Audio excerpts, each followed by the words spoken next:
El hielo explotó bajo las rodillas de James Mitchell. Grietas agudas se extendieron como telarañas. Su respiración se convirtió en bocanadas blancas. La chica se hundía. Sus dedos, pálidos como el hueso, arañaban el borde dentado. 6 metros de agua negra los separaban. El abrigo caro ondeaba alrededor de su pequeño cuerpo como un paracaídas oscuro que la arrastraba hacia abajo. Pero sus ojos, Dios mío, sus ojos no estaban llenos de pánico. Transmitían alivio. «No te muevas», gritó James, deslizando la tabla de madera por la traicionera superficie. La chica lo miró con esos inquietantes ojos azules. No la mirada de alguien que lucha por vivir, sino la mirada de alguien que finalmente había encontrado lo que buscaba. En el fondo de un lago helado de Minnesota, James extendió su mano callosa. Y en ese latido entre la vida y la muerte, no tenía ni idea de que estaba a punto de sacar algo mucho más peligroso que un niño ahogándose del lago Cedar Falls. Estaba a punto de rescatar a la única persona que destruiría todo lo que creía saber sobre la pobreza. La mañana había comenzado como cualquier otra mañana para James Mitchell. Fría, silenciosa y rota. Su alarma no había funcionado en 3 meses, pero su reloj biológico nunca le fallaba. Las 6 de la mañana en punto, todos los días, quisiera o no. El pequeño taller de carpintería junto a su casa parecía más una tumba que un lugar de trabajo últimamente. 2 pedidos esta semana. 2. De niño, había ganado más dinero vendiendo limonada.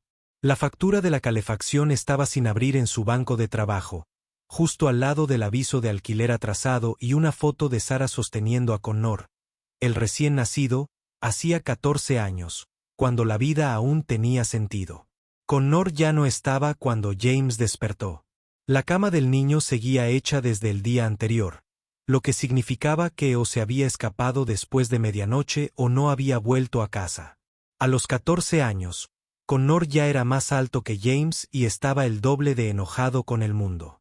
Desde que Sara murió hace 3 años, el niño se le escapaba como arena entre los dedos. La semana pasada, llamaron de la escuela por una pelea. La semana anterior, por faltar a clases. James ya no sabía cómo acercarse a su propio hijo, y mucho menos arreglar lo que se le rompía por dentro. La cafetera volvió a la vida con un gorgoteo, llenando el silencio con algo que casi sonaba a compañía.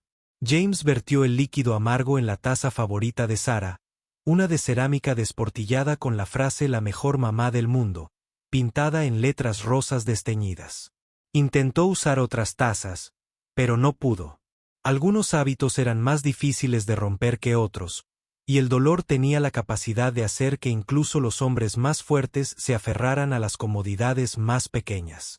A través de la ventana cubierta de escarcha, pudo ver el lago Cedar Falls extendiéndose como una lámina de mármol blanco, perfecto e intacto. Fue entonces cuando vio el sedán negro estacionado cerca de la orilla del lago. Caro, fuera de lugar en un barrio donde la mayoría de la gente conducía camionetas más viejas que sus hipotecas. El coche llevaba allí desde ayer por la tarde, y algo en él le molestaba a James como una astilla bajo la piel. La gente rica no se limitaba a aparcar junto al lago Cedar Falls. Conducían por Cedar Falls, con las ventanillas subidas y las puertas cerradas, rumbo a un lugar mejor. Las matrículas estaban demasiado lejos para leerlas, pero incluso desde la ventana de la cocina, James podía ver que el coche valía más de lo que ganaría en 5 años. Seguía mirando el sedán cuando un grito cortó el aire de la mañana como un cuchillo a través de la seda. Agudo, desesperado y cercano. Demasiado cercano. James dejó caer la taza, y la cerámica favorita de Sara explotó contra el suelo de la cocina en 1000 pedazos. Salió por la puerta antes de que su cerebro se pusiera de pie, corriendo hacia el lago solo con vaqueros y una camisa de franela. El frío lo golpeó como una bofetada, pero siguió corriendo. Alguien estaba en apuros, y en un pueblo donde todos se conocían, no lo dudabas. Primero ayudabas y después hacías preguntas. La niña no tendría más de 10 u 11 años. El cabello rubio pegado a la cabeza, empapado hasta los huesos, Se hundía rápidamente en el agua negra donde el hielo había cedido bajo sus pies. Debió de haber caminado demasiado cerca de la orilla, donde la corriente mantenía el hielo delgado y traicionero. James le había advertido a Connor sobre ese mismo lugar cientos de veces. El agua era más profunda allí de lo que parecía, y el frío podía matarte en minutos. Pero este no era Connor. Era un desconocido, un niño que no debería haber estado cerca del lago Cedar Falls sin supervisión. «Tranquilo», gritó James, agarrando el trozo de madera más largo del montón exterior de su taller. Un trozo de madera de 2x10, de 3,6 metros de largo, debería servir si lograba acercarse lo suficiente.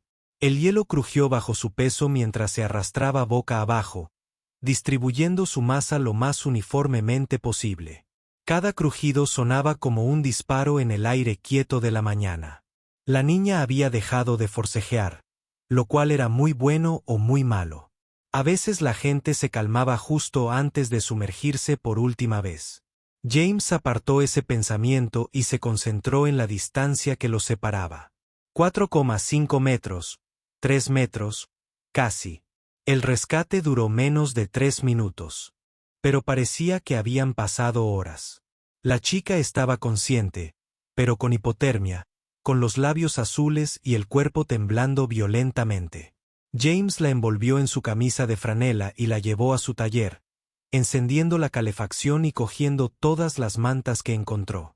Llevaba ropa que probablemente costaba más de lo que James hacía en un mes. Vaqueros de diseñador, botas de cuero italiano y un abrigo con etiquetas que no reconoció, pero que sabía que eran caras. Todo en ella gritaba dinero, desde sus dientes perfectos hasta sus uñas cuidadas.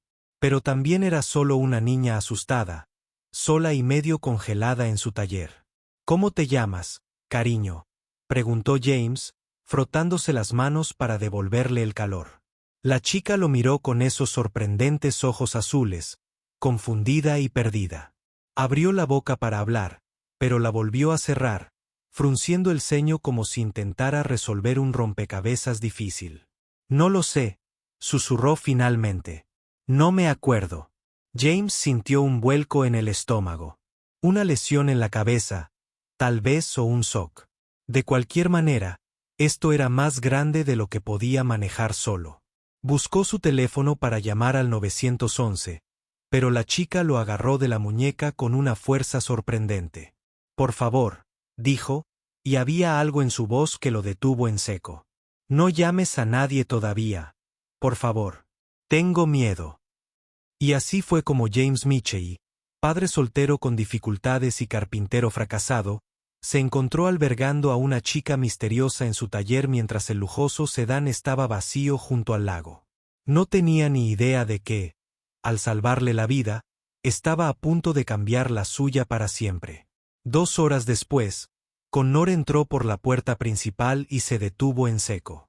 James estaba en la cocina preparando huevos revueltos para 3 en lugar de 2, mientras una chica a la que nunca había visto antes estaba sentada a la mesa con su ropa vieja y bebiendo chocolate caliente de la segunda taza favorita de su madre.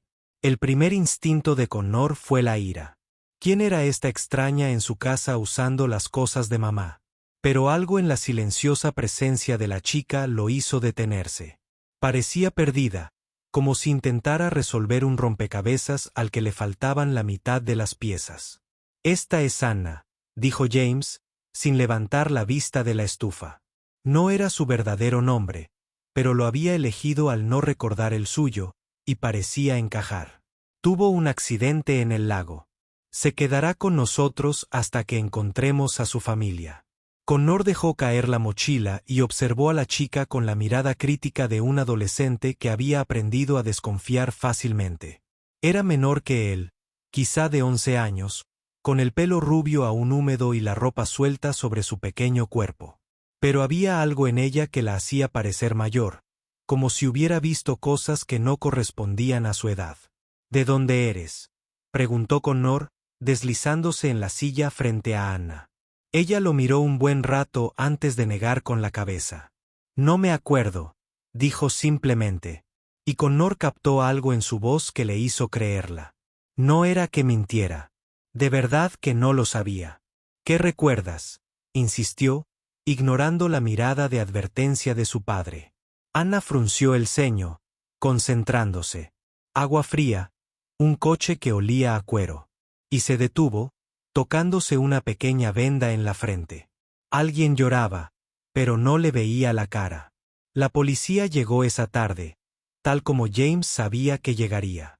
El agente Martínez era un buen hombre que conocía a Sarah y había sido paciente con los problemas recientes de Connor. Tomó nota de la descripción de Anna y prometió revisar los informes de personas desaparecidas.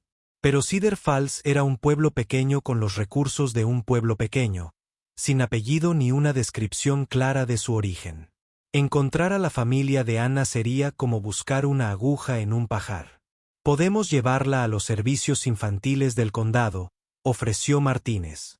Pero algo en la mirada de Anna hizo que James negara con la cabeza.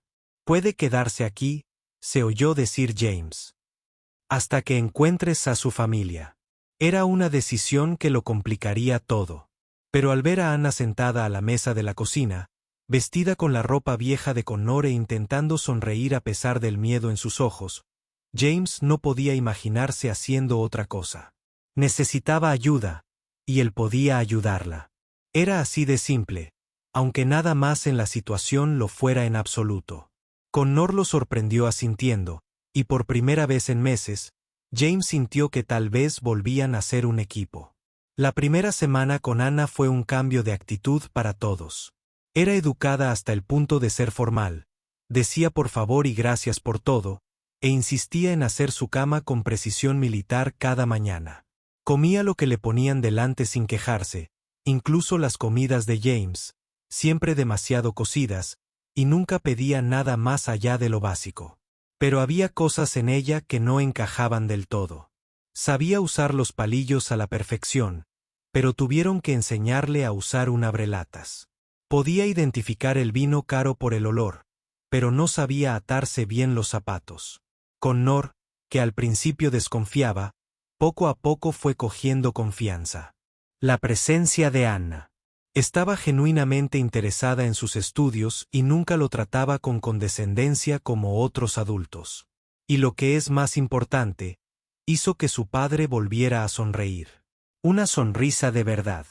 No la expresión forzada que James había tenido durante los últimos 3 años. Cuando Anna ayudó a James a lijar un trozo de roble para una estantería a medida, su técnica fue sorprendentemente buena para alguien que decía no recordar la carpintería. «Ya has hecho esto antes», observó James. Pero Anna simplemente se encogió de hombros, genuinamente desconcertada por sus propias habilidades. Las pesadillas comenzaron durante la segunda semana. Anna se despertaba gritando por agua oscura y cristales rotos, por alguien que la llamaba con una voz que no podía identificar. James se sentaba con ella hasta que se volvía a dormir, y poco a poco Anna empezó a compartir fragmentos de sueños que parecían más recuerdos. Una casa grande con demasiadas habitaciones, un hombre con un traje caro que nunca sonreía. El sonido de gritos tras puertas cerradas. Pero cada vez que James intentaba obtener más detalles, Anna negaba con la cabeza, frustrada por las lagunas en su propia mente. La doctora Sarah Chen, la única psiquiatra del pueblo, explicó que el trauma podía causar amnesia selectiva, especialmente en niños. Sus recuerdos podían regresar gradualmente o desaparecer para siempre. Se lo dijo a James durante la evaluación de Anna. Lo importante es proporcionar estabilidad mientras su cerebro sana. Lo que la doctora Chen no dijo, pero James entendió de todos modos, fue que algunos recuerdos eran pérdida a propósito. A veces, olvidar era la forma que tenía la mente de protegerse de cosas demasiado dolorosas para recordar. Connor se sentía extrañamente protector con Anna, acompañándola a la biblioteca después de la escuela y asegurándose de que no estuviera sola cuando las pesadillas la golpeaban. Ella era inteligente, terriblemente inteligente, y podía ayudarlo con las tareas de matemáticas que normalmente lo dejaban frustrado y enojado. Pero también necesitaba ayuda con cosas simples como pedir comida en el restaurante o porque la gente se reía de los chistes que ella no entendía. Era como si hubiera vivido toda su vida en un mundo diferente con reglas diferentes. Y ahora intentaba aprender cómo vivía la gente normal.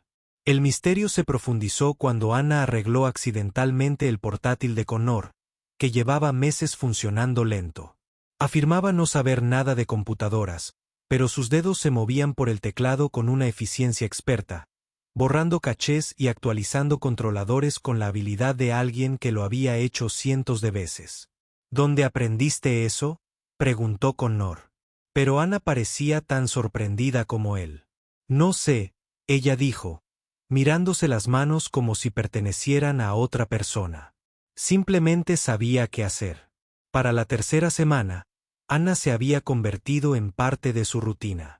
Se despertaba temprano para ayudar a James en el taller, demostrando tener una comprensión intuitiva de la madera, las vetas y la carpintería que lo impresionaba incluso a él. Cocinaba comidas sencillas que eran mejores que cualquier cosa que James hubiera logrado desde la muerte de Sarah, usando técnicas que ella decía no recordar haber aprendido. Y escuchaba de verdad, cuando Connor hablaba de la escuela, de sus amigos o de cuánto extrañaba a su madre.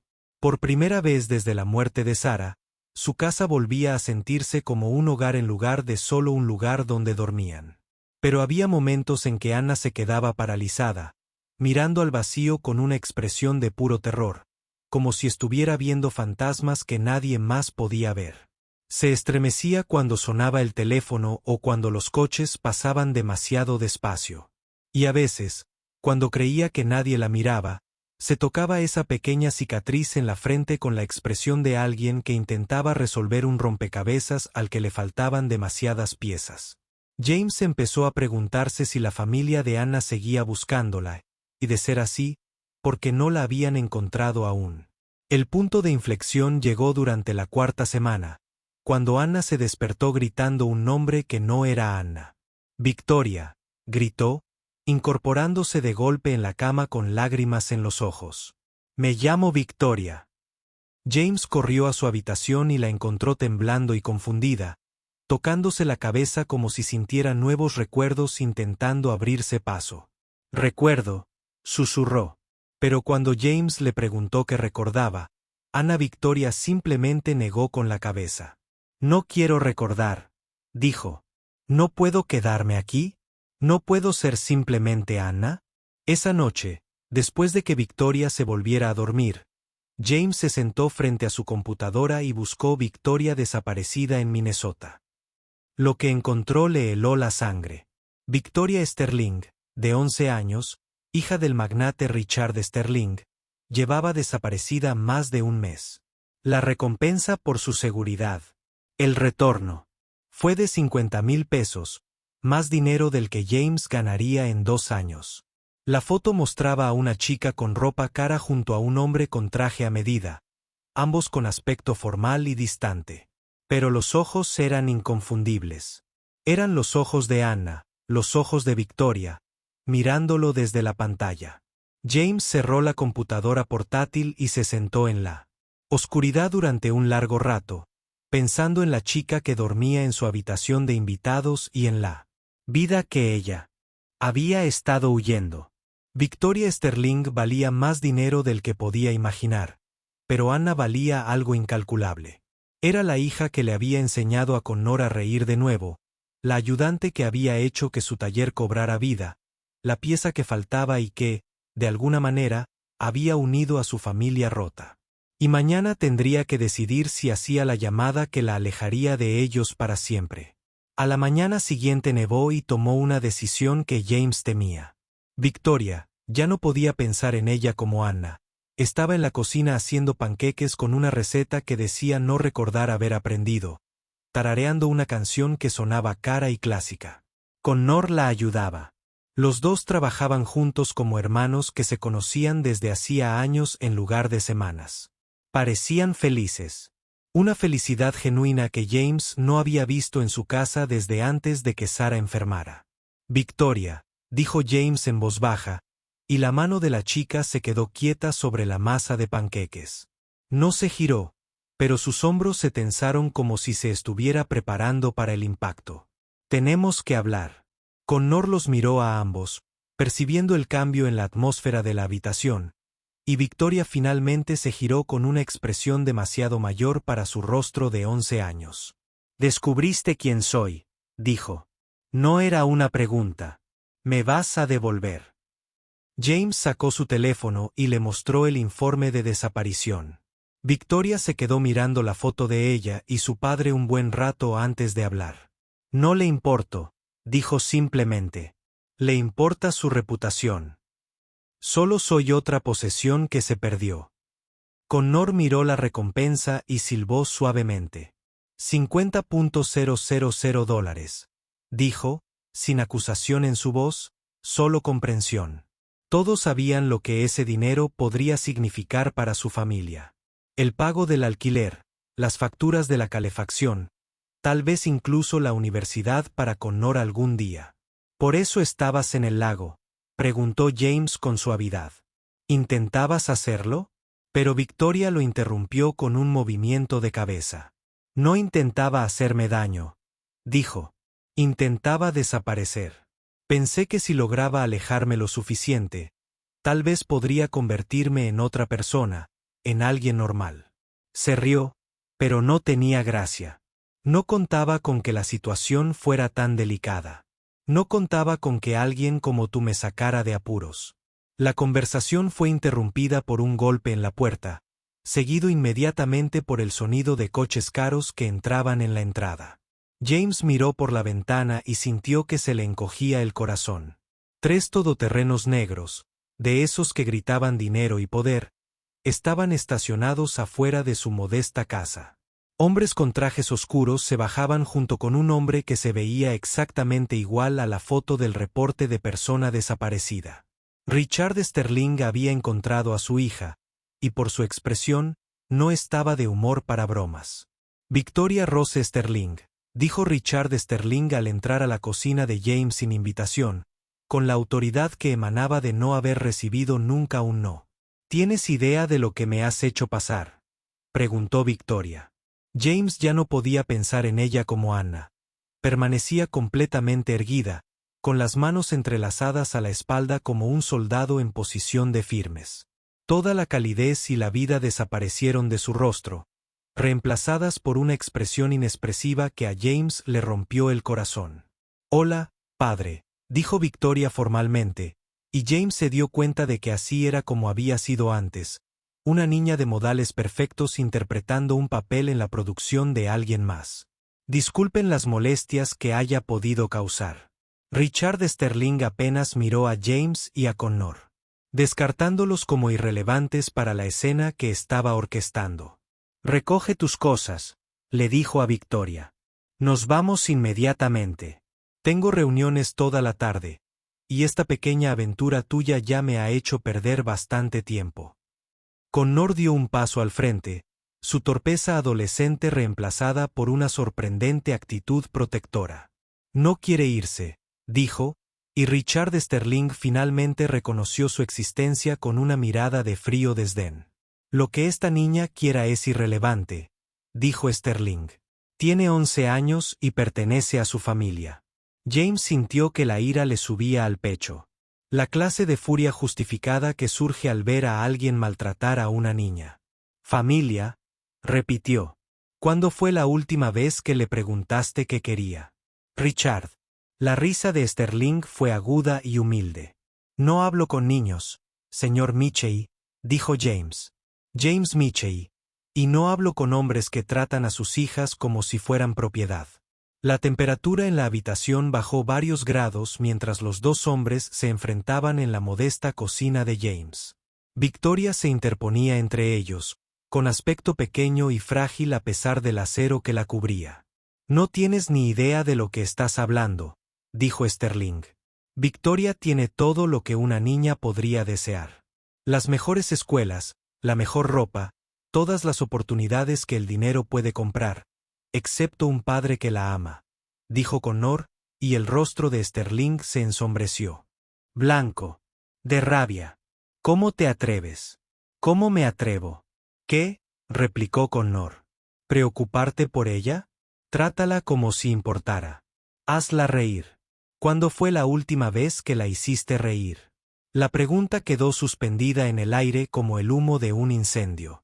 Richard Sterling abrió la boca para responder, pero la volvió a cerrar. Y en ese momento de silencio, James vio que algo se agrietaba en la fachada cuidadosamente construida del hombre. «Yo la cuido», dijo Sterling finalmente, pero su voz carecía de convicción. «Le doy todo lo que necesita. Excepto a ti mismo», dijo James en voz baja. «Le das todo excepto a ti mismo». Victoria había guardado silencio durante el intercambio, pero ahora habló con una voz que apenas era un susurro. «Encontró mi carta», dijo, y tanto James como Connor se giraron para mirarla. «La noche que me fui, le escribí una carta. Le dije que lamentaba no haber sido lo suficientemente bueno y que tal vez sería más feliz sin mi cerca para decepcionarlo todo el tiempo». Las lágrimas corrían por su rostro, pero su voz se mantuvo firme. «Supongo que la encontró después de que no volviera a casa». La compostura de Richard Sterling se quebró por completo. «Victoria», dijo, y por primera vez su voz transmitió verdadera emoción. «No me decepcionas. Eres lo único bueno en mi vida, y he tenido tanto miedo de perderte como perdí a tu madre que olvidé cómo demostrarte que me importas». Se arrodilló a la altura de Victoria, y James vio que el hombre estaba llorando. «Lo siento», dijo Sterling. «Lo siento mucho. No sé cómo ser padre sin tener miedo». La habitación quedó en silencio, salvo por el llanto de 3 personas: un multimillonario, su hija y el hombre que los había salvado de ahogarse en su propio aislamiento.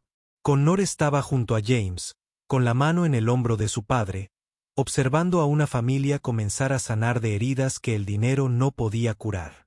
No fue la reunión que ninguno de ellos esperaba, pero a veces las conversaciones más importantes ocurrían en los lugares más inesperados. Tras una hora de lágrimas y conversaciones difíciles, Richard Sterling hizo una oferta que sorprendió a todos en la sala.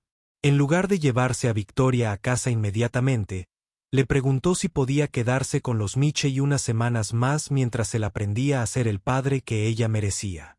«Necesito cambiar algunas cosas en mi vida», dijo. «Y Victoria necesita estabilidad mientras descubro cómo darle la infancia que le arrebaté». También insistió en pagarle a James por el cuidado de Victoria, no como una recompensa, sino como padre, apoyando a las personas que habían cuidado de su hija cuando no pudo. El acuerdo funcionó mejor de lo que nadie esperaba. Richard Sterling la visitaba cada fin de semana y, poco a poco, aprendió a hablar con Victoria sobre temas que no implicaban horarios ni expectativas. Aprendió a preguntarle sobre sus sueños, sus miedos, sus comidas favoritas. Conoció a los profesores de Connor y a los vecinos de James, y vio por primera vez cómo vivían y amaban las familias normales. Y poco a poco, con cuidado, comenzó a reconstruir una relación con su hija basada en la comprensión, no en la obligación. Victoria floreció bajo la atención de 2 padres, uno que le había dado la vida y otro que la había salvado. Mantuvo el nombre de Anna como segundo nombre, en honor a la niña en la que se había convertido durante las semanas que pasó con los Mitchell. Connor se convirtió oficialmente en su hermano mayor cuando Richard Sterling sorprendió a todos al preguntarle a James si estaría dispuesto a compartir la custodia de Victoria, haciendo que su acuerdo fuera permanente. «Ella necesita lo que tú puedas darle», le dijo Sterling a James.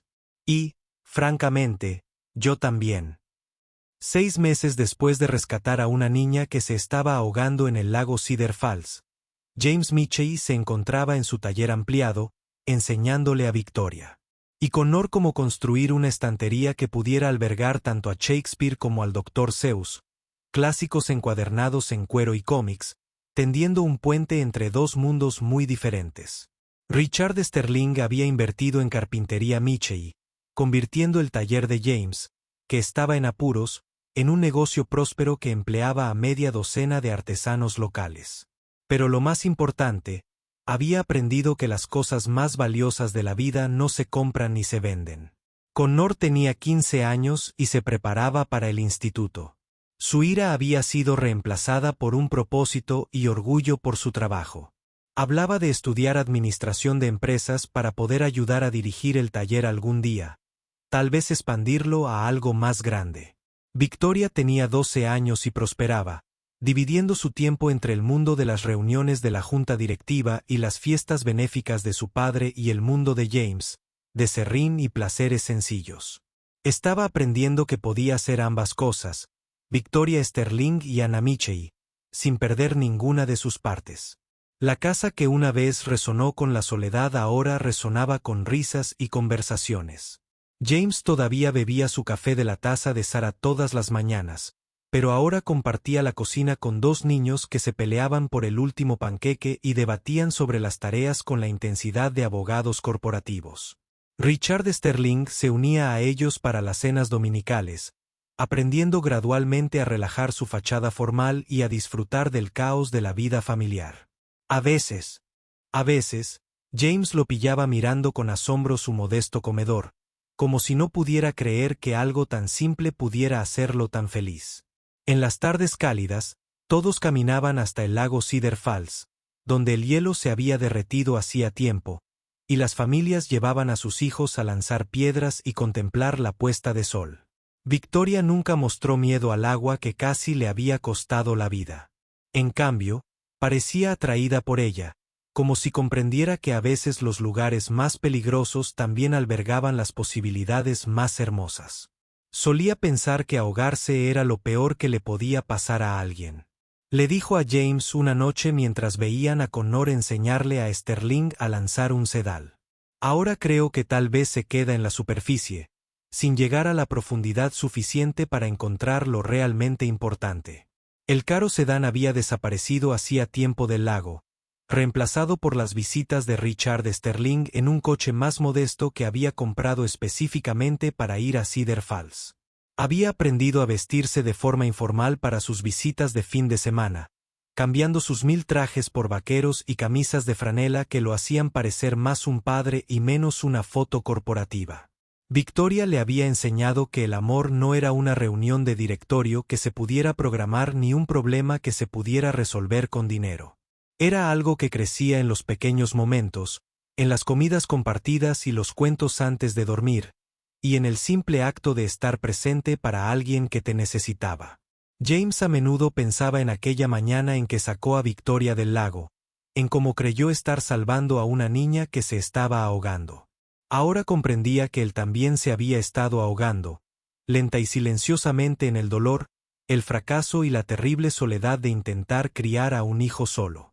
Victoria no solo había sido rescatada ese día. Ella misma había rescatado algo, sacando a James y a Connor de su aislamiento y devolviéndolos al mundo de los vivos. Richard Sterling también se había estado ahogando, asfixiándose en un éxito que no significaba nada sin alguien con quien compartirlo. El sol de la mañana se filtraba por las ventanas del taller mientras James observaba a Victoria y Connor discutir con buen humor sobre la forma correcta de medir 2 veces y cortar una. Richard Sterling estaba sentado cerca, con su costoso reloj olvidado, absorto en el simple placer de lijar un trozo de madera de cerezo hasta dejarlo suave como la seda. Así era realmente la riqueza, se dio cuenta James. No las cifras de una cuenta bancaria ni el tamaño de una casa, sino la riqueza que se obtiene al estar rodeado de personas que conocen tus peores cualidades y deciden amarte de todos modos. Victoria levantó la vista de su cinta métrica y vio a James observándolos a todos con la expresión de un hombre que ha ganado la lotería sin comprar un billete. ¿En qué piensas, papá?, preguntó. Ahora los llamaba papá a ambos sin confusión ni favoritismo, y James sonrió ante la pregunta que se había convertido en un ritual en su casa. Todos se la preguntaban ahora. Esta familia que se había formado a partir de los restos de la pérdida y la soledad.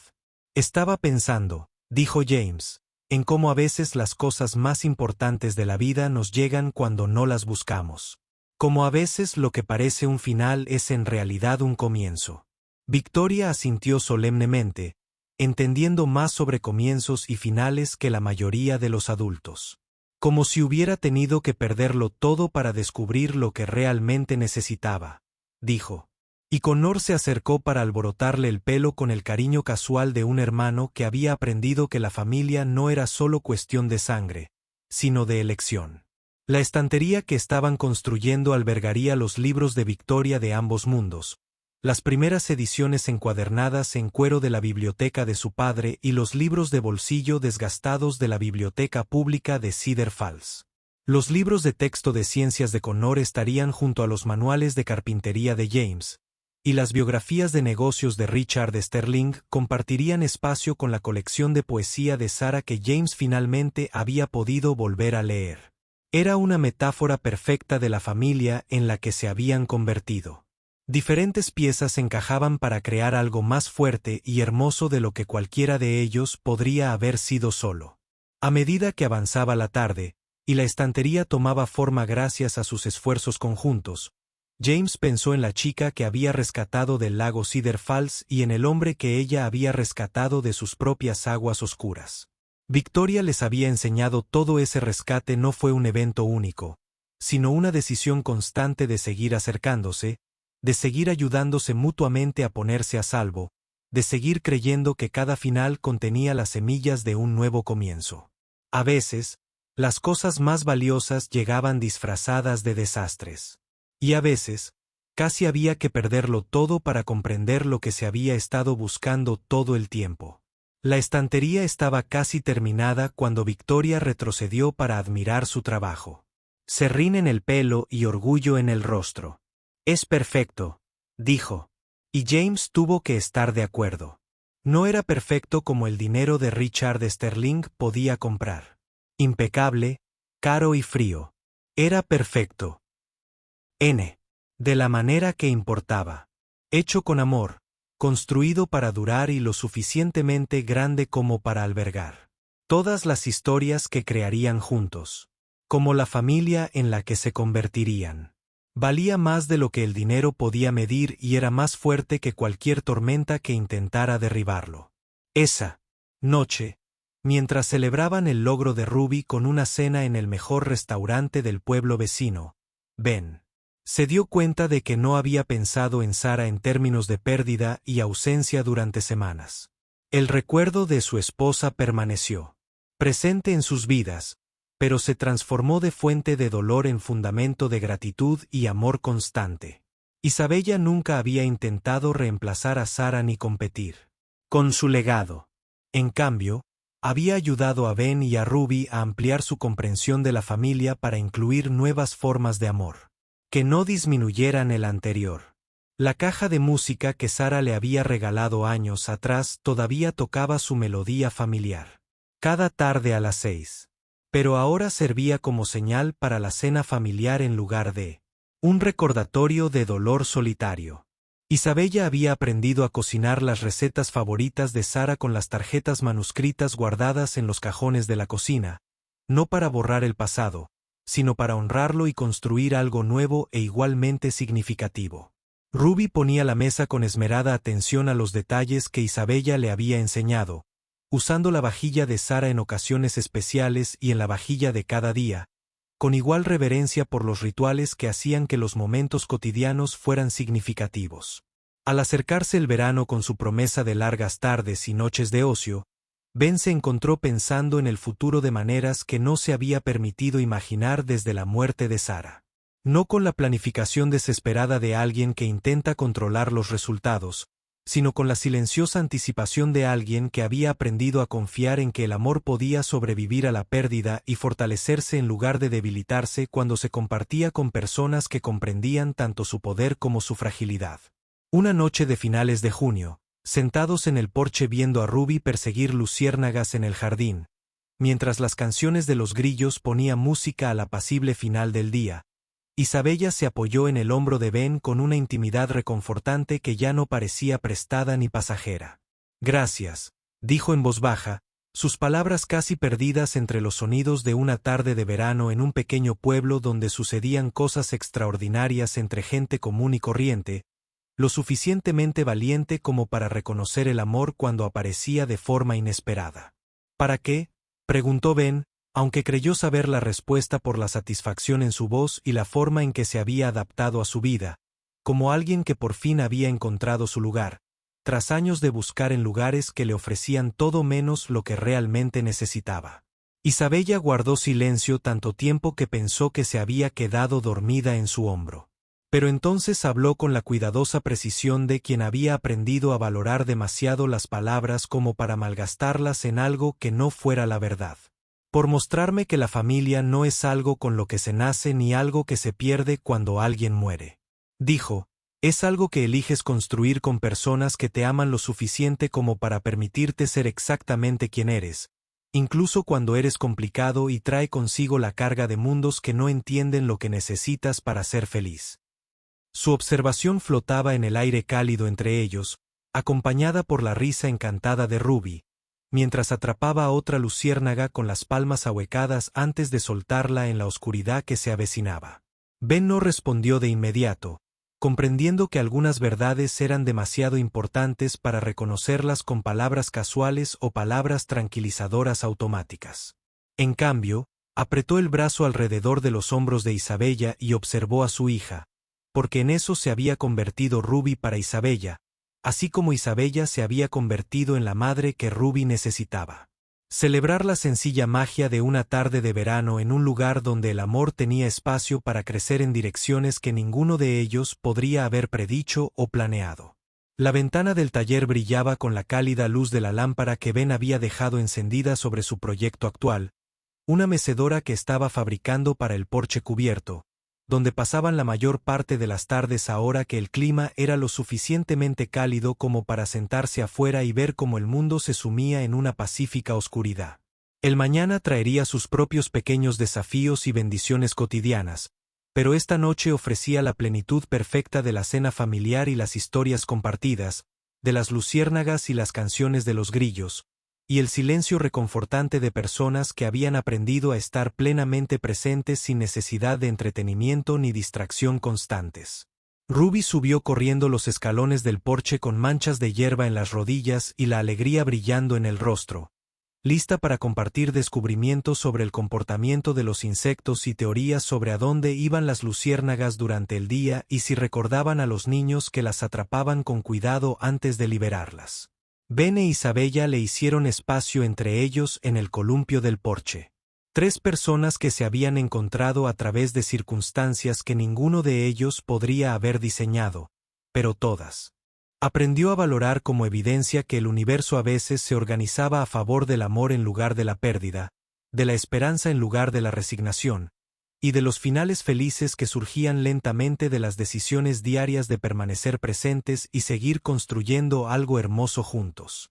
¿Por qué Pinerid? La pregunta lo había estado carcomiendo desde la visita de Webb, desde que supo que la presencia de Alexandra en su pueblo no había sido la casualidad que ella afirmaba. «Porque estabas aquí». La respuesta era simple y devastadora en su honestidad. «He estado siguiendo tu carrera desde Seattle». ¿Qué pasó con tu esposa? ¿Cómo dejaste de ser bombero? ¿Dónde terminaste?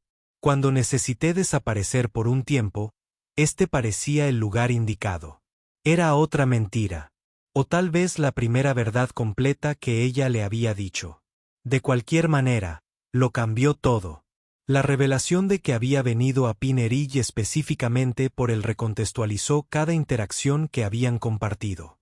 La oportuna emergencia de plomería, el momento perfecto para sus reuniones, su conocimiento de los protocolos de emergencia, todo había sido orquestado por alguien con los recursos para investigar sus antecedentes y organizar encuentros que parecían naturales. «Me engañaste», dijo, y las palabras le dolieron a ceniza. Desde el principio, todo fue manipulación. Alexandra se giró para mirarlo de frente. Sus ojos azules brillaban con lágrimas contenidas. Empezó así. «No te mentiré más, Isen. Vine aquí porque sentía curiosidad por el hombre que lo había sacrificado todo para salvar a desconocidos. Pero me enamoré de ti y de Zoe. Quise construir algo real que nunca formó parte de ningún plan». Su voz se quebró ligeramente en las últimas palabras. «Nunca he sido tan feliz como estas últimas semanas, fingiendo ser alguien que podría encajar en tu mundo». «No tenías que fingir». Las palabras salieron antes de que pudiera detenerlas, cargando con más verdad de la que pretendía revelar. La mujer que le enseñó origami a Zoe, arregló mi cafetera y apareció para ayudar a salvar niños. Esa persona era real. Sin importar tu cuenta bancaria. La sonrisa de Alexandra era triste y hermosa. Y llena del tipo de arrepentimiento que surge al comprender cuán completamente se habían malinterpretado. ¿Lo era? Porque ya no estoy seguro de distinguir entre Alexandra Hamilton y Alex de Pinerich. Su conversación fue interrumpida por la llegada de Marcus Webb y su equipo de seguridad. Las camionetas negras se detuvieron con la misma precisión coordinada que habían mostrado antes, pero esta vez Webb apareció con la sombría eficiencia de alguien que ha perdido la paciencia para las sutilezas. Examinó la escena. Alexandre con equipaje táctico sentado junto a un fontanero cubierto de hollín mientras los equipos de prensa capturaban cada momento, y su expresión sugería que la diplomacia sutil ya no estaba sobre la mesa. Señora Hamilton, esto ha ido demasiado lejos. La voz de Webb transmitía la autoridad de alguien acostumbrado a la obediencia de quienes controlaban corporaciones multimillonarias. La Junta ha expresado serias preocupaciones sobre su comportamiento reciente. Su presencia aquí hoy, exponiéndose a un ardid publicitario, demuestra exactamente el tipo de falta de juicio que hemos estado discutiendo. Su desestimación del rescate como un ardid publicitario estaba calculada para herir. Y Isen sintió que Alexandra se estremecía a su lado. No fue un ardid publicitario, dijo Isen, poniéndose de pie para interponerse entre Webb y Alexandra. Ella ayudó a salvar a 4 personas, incluida mi hija. Sea lo que sea cierto, eso importa.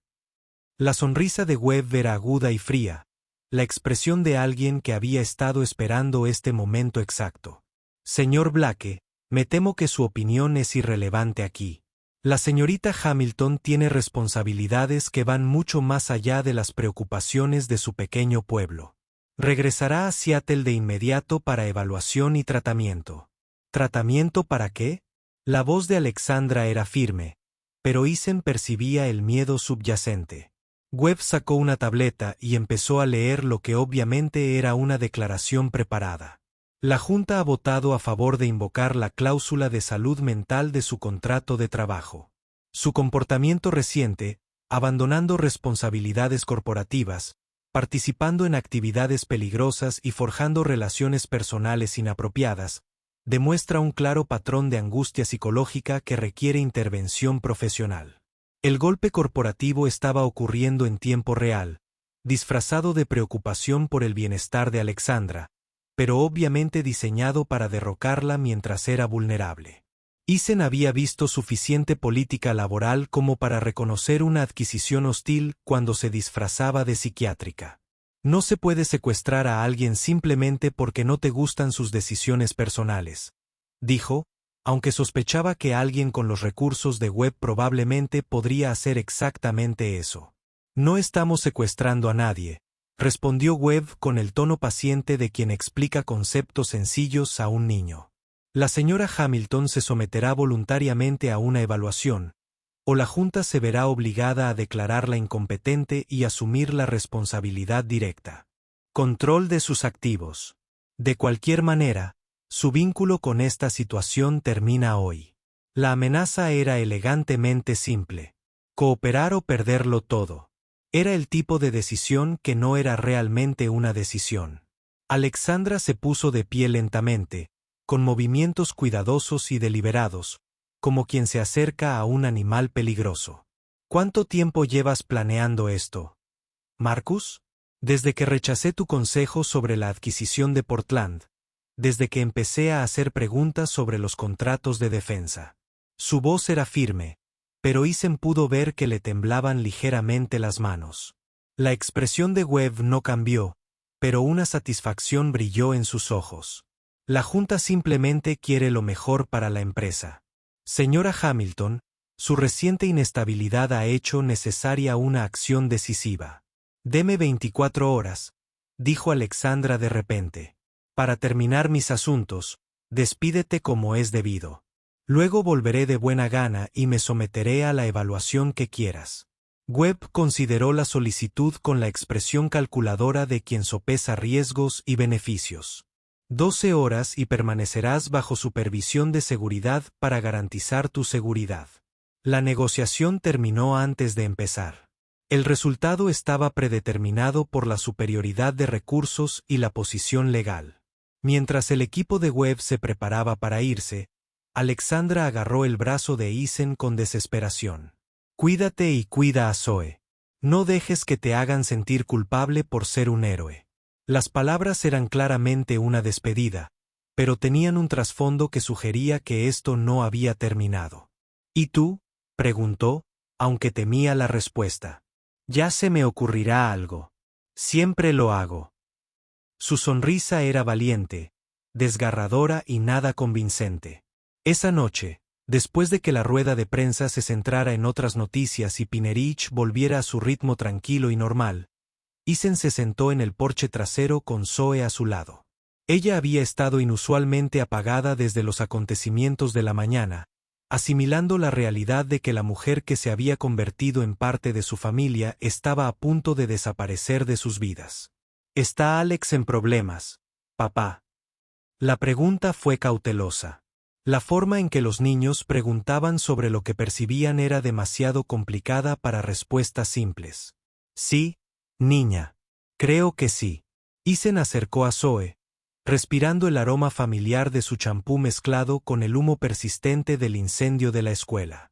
A veces, cuando la gente tiene mucho dinero y poder, otros intentan controlarla. Alex está lidiando con ese tipo de problema ahora mismo. Era una explicación simplificada, pero Zoe era lo suficientemente inteligente como para comprender la injusticia básica de la situación. No podemos ayudarla.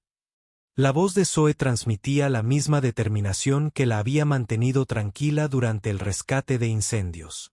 O sea, ella me ayudó a salvarme hoy. ¿No significa eso que deberíamos ayudarla a salvarla? La pregunta era tan perfectamente lógica, tan hermosamente simple en su claridad moral, que Eason sintió un temblor en su pecho. Tenía razón, por supuesto. Alexandra había arriesgado su vida para ayudar a salvar niños, incluida su hija. Lo mínimo que podía hacer era intentar devolverle el favor. Quizás podamos, chaval. Déjame pensarlo. Pero incluso mientras decía esas palabras, Eason no estaba seguro de que ayuda podría ofrecer contra abogados corporativos y equipos de seguridad con recursos ilimitados. Era un fontanero de pueblo que había sido bombero. ¿Qué podía hacer alguien como el contragente que controlaba empresas multimillonarias y tenía la ley de su lado? La respuesta llegó a las 3 de la mañana cuando sonó su teléfono con un número que no reconoció. La voz de Alexandra era un susurro, obviamente intentando no ser escuchada. Eason, necesito que me escuches con atención. La gente de Webb está planeando algo para mañana que va más allá de llevarme de vuelta a Seattle. Han estado malversando fondos de pensiones de la empresa, usando mi ausencia para cubrir sus huellas. Tengo pruebas, pero necesito llevárselas al FBI antes de que puedan desacreditarme por completo. ¿Dónde estás? Ya estaba buscando su ropa, su mente automáticamente cambiando a modo de respuesta de emergencia. La cabaña Hamilton en el lago glaciar. Creen que estoy sedado, pero me quedé con las pastillas. Tengo quizás una hora antes de que se den cuenta de que no estoy inconsciente. Su voz era firme, pero urgente, el tono de alguien que tiene el tiempo prestado. Eason, no tienes que hacer esto. Me he metido en este lío. Zoe está en casa de su amiga Sara pasando la noche. Puedo estar allí en 40 minutos. La decisión se sintió automática, como un recuerdo de una vida en la que ayudar a la gente en peligro era su trabajo, no su decisión. ¿Qué necesitas que haga? El alivio de Alexandra era audible, incluso a través de la conexión telefónica. Llévame a la oficina del FBI en Missoula. Tengo todo lo que necesitamos para encerrar a Webb y su gente, pero solo si puedo estar libre el tiempo suficiente para entregarlo.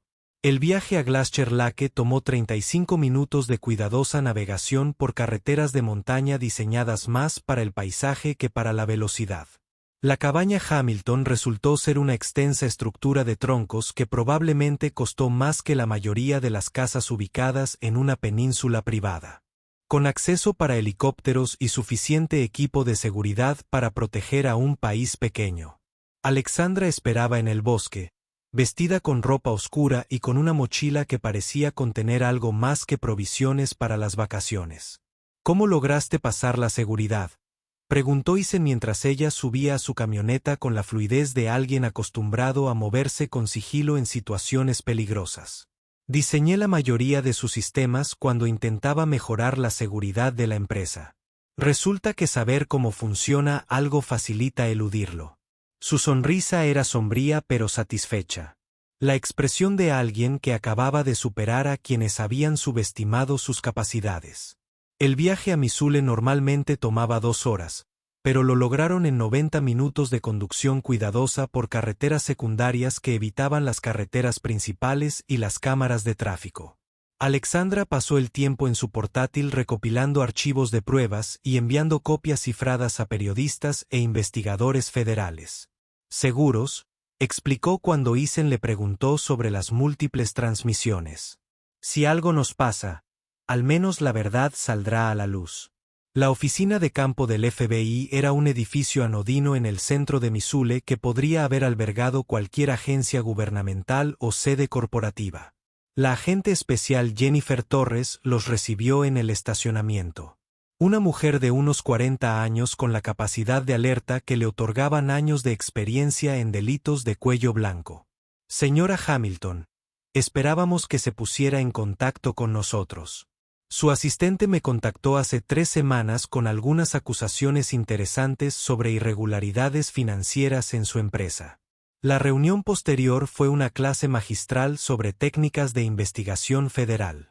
La agente Torres y su equipo revisaron las pruebas de Alexandra con la precisión metódica de quienes han forjado su carrera prestando atención al detalle. Registros financieros, correos electrónicos, llamadas telefónicas grabadas, años de pruebas cuidadosamente documentadas de que Webb y varios miembros de la junta directiva habían estado saqueando sistemáticamente Hamilton Industries mientras se posicionaban para tomar el control de la empresa. Esto es suficiente para múltiples acusaciones, dijo Torres tras revisar los archivos de pruebas principales. Fraude electrónico, malversación de fondos, conspiración, probablemente cargos ricos si podemos demostrar que el patrón se extiende lo suficiente. Ha hecho un excelente trabajo documentando esto, señora Hamilton. El alivio de Alexander fue evidente, aunque intentó mantener la compostura que probablemente le fue útil en las negociaciones en la sala de juntas. ¿Qué pasa ahora? Arrestamos a los responsables y usted vuelve a dirigir su empresa, respondió Torres con la satisfacción de alguien que disfrutaba desmantelando a delincuentes financieros. Vamos a coordinarse con el Departamento de Policía de Seattle para ejecutar las órdenes judiciales simultáneamente. Webb y sus asociados estarán bajo custodia antes de darse cuenta de lo que está sucediendo. Fue el tipo de justicia rápida que rara vez ocurre en casos de delitos corporativos, posible gracias a la meticulosa documentación de Alexandra y su disposición a cooperar. El viaje de regreso a Pine Ridge se sintió diferente a su desesperada huida 12 horas antes. Alexandra estaba en silencio, mirando por la ventana el paisaje de Montana que había llegado a amar durante su breve tiempo como turista en un pequeño pueblo. ¿Qué harás ahora?, preguntó Isen al llegar a las afueras del pueblo. Volver a ser un director ejecutivo multimillonario, supongo. Intentar reconstruir una empresa que casi fue destruida por gente en la que confiaba. No me refería a eso. Se detuvo en el mirador panorámico donde Pine Ridge se extendía bajo ellos como una postal de un pequeño pueblo estadounidense. ¿Qué harás con nosotros? ¿Con esto? Su gesto abarcó el espacio entre ellos, la complicada relación que había sobrevivido a mentiras y conspiraciones corporativas, y el tipo de rescates dramáticos que pertenecían a películas en lugar de la vida real. Alexandra se giró para mirarlo de frente, con sus ojos azules serios pero esperanzados. Estaba pensando en lo que Zoe dijo ayer sobre ayudar a quienes nos ayudaron. Tal vez sea hora de que Hamilton Industries abra una oficina de desarrollo rural en algún lugar de Montana, centrada en apoyar a los pequeños pueblos que necesitan inversión, pero no explotación. Su sonrisa era tímida pero genuina. Por supuesto, eso requeriría a alguien que dirigiera las operaciones de Montana, alguien que entienda la vida de un pueblo pequeño, la gestión de emergencias y cómo simplificar las cosas complicadas. ¿Me estás ofreciendo un trabajo? La pregunta salió más divertida que sorprendida. Después de todo lo que habían pasado, la idea de que Alexandra intentara resolver sus problemas de relación con soluciones corporativas era perfectamente característica de él. Te ofrezco una colaboración, profesional y personal, si te interesa. Se acabaron las mentiras, se acabó el fingir ser otra persona. Solo Alexandra y Isen descubriendo cómo construir algo real juntos. La oferta era tentadora y aterradora a partes iguales. Trabajar con Alexandra significaría dejar atrás su vida sencilla. El único fontanero de Pine Ridge, entrando en un mundo de responsabilidad corporativa y atención pública que ya había demostrado ser peligroso. Pero también significaría construir algo significativo con alguien que había demostrado estar dispuesta a arriesgarlo todo por sus seres queridos. ¿Y Zoe? Preguntó, aunque sospechaba que ya sabía la respuesta. Zoe viene con nosotros. Obviamente, hay excelentes escuelas en Seattle, o podríamos organizar clases a distancia si quiere quedarse en Montana. Lo que mejor le funcione. La planificación de Alexandra fue minuciosa y reflexiva. El enfoque de alguien que había aprendido a considerar a todas las partes interesadas en cualquier decisión importante. Me he acostumbrado a tenerlos a ambos en mi vida. No me interesa volver a un mundo donde eso no sea posible. 6 meses después, Isen estaba en la sala de conferencias principal de la nueva división de desarrollo rural de Hamilton Industries, contemplando el horizonte de Missoula mientras revisaba las solicitudes de subvención de pequeños pueblos del oeste montañoso.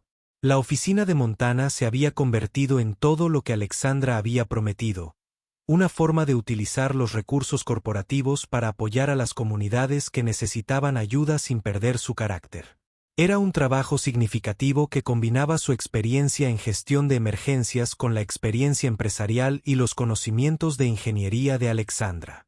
Zoe se adaptó a su nueva vida con la resiliencia que la había acompañado durante la muerte de su madre y el cambio de carrera de su padre. Dividía su tiempo entre los programas avanzados de STEM de Missoula y los viajes de fin de semana a Pine Ridge, donde conservaba sus amistades y su puesto en el equipo de fútbol. Su familia había crecido y evolucionado de maneras que honraban el pasado, al tiempo que aprovechaban posibilidades que nunca habían imaginado cuando Alexandra era solo Alex de fuera de la ciudad.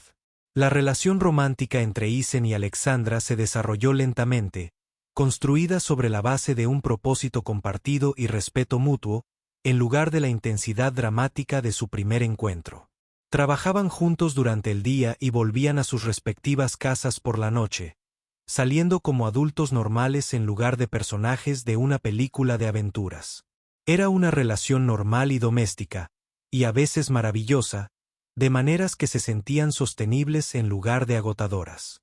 En las tranquilas tardes de domingo, cuando Zoe hacía los deberes y Alexandra leía revistas de negocios, Isen a veces tocaba la armónica en la terraza trasera de su casa en Missoula. La música se extendía por el vecindario, mezclándose con los sonidos de la vida familiar, las conversaciones a la hora de la cena, los programas de televisión, los niños jugando en los patios. Era la clase de felicidad sencilla que había dejado de creer posible tras la muerte de Anna. La prueba de que el amor sí podía construirse sobre la honestidad y un propósito compartido, en lugar del rescate y la crisis. La armónica que una vez había representado la culpa y la pérdida se había convertido en algo completamente distinto, un puente entre el pasado y el futuro, un recordatorio de que la música podía sanar incluso las heridas más profundas cuando se tocaba con paciencia y esperanza.